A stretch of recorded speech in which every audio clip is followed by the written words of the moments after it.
ஆனால் இந்த மாதிரி ஒரு சிவாலயங்களை மக்கள் தேடி வரும்போது அவங்களுடைய கோரிக்கைகள் நிச்சயமாக நிறைவேற்றப்படுது.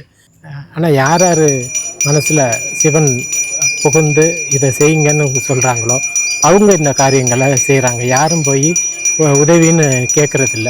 அவங்களாம் எனக்கு நான் இதை நினச்சேன், இது நடந்துச்சு, அதனால் இந்த கோயிலுக்கு நான் இதை செய்கிறேன் அப்படின்னு சொல்லி பொருள் உதவி செய்யாட்டினாலும் ஏதோ ஒரு அவங்களால முடிஞ்ச ஒரு ஒரு திருப்பணிகளை குறைஞ்சது ஒரு உழவாரப்பணி கூட செஞ்சுட்டு அவங்க ஆத்மார்த்தமாக அவங்க திருப்தியாக இதை விட்டு போகிறாங்க.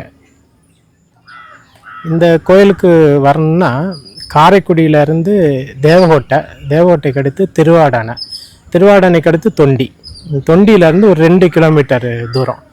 இந்த பக்கம் வரணும்னா ராமநாதபுரத்துலேருந்து பட்டுக்கோட்டை போகிற வழியில் இடையில் இந்த தொண்டிங்கிறது ஒரு மைய பகுதியாக இருக்குது. அது கடலோர கிராமம். இதுவுமே கிழக்கு கடற்கரை சாலையில் அமைஞ்சிருக்குது. பட்டுக்கோட்டையிலேருந்து ராமேஸ்வரம் வர ஒரு மைய பகுதியில் தொண்டிக்கு பக்கத்தில் இந்த ஊர் அமைஞ்சிருக்கு.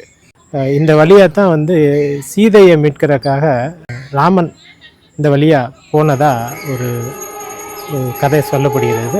இந்த நம்புதல நம்பீஸ்வரர் கோயில் வாலி வழிபட்ட தலம்னு சொல்லப்படுது. இதிலேருந்து ஒரு 15 கிலோமீட்டர் தூரத்தில் உப்பூர்னு ஒரு வெயிலுக்கு உகந்த விநாயகர் கோயில் இருக்குது.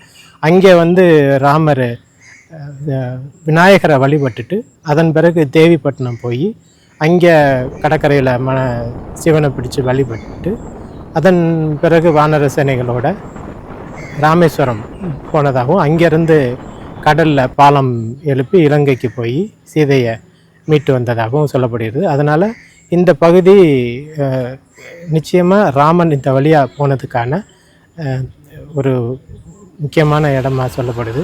இந்த வழியையுமே சேது சாலை அப்படின்னு தான் சொல்கிறாங்க. சேது ரஸ்தா அப்படின்னு தான் சொல்கிறாங்க. கிழக்கு கடற்கரை சாலைன்னு சொன்னாலும் ஆனால் சேது சாலைங்கிறது புராணத்தில் வரலாற்று ஒரு பதிவாக இதில் இருக்கிறத பார்க்க முடியுது.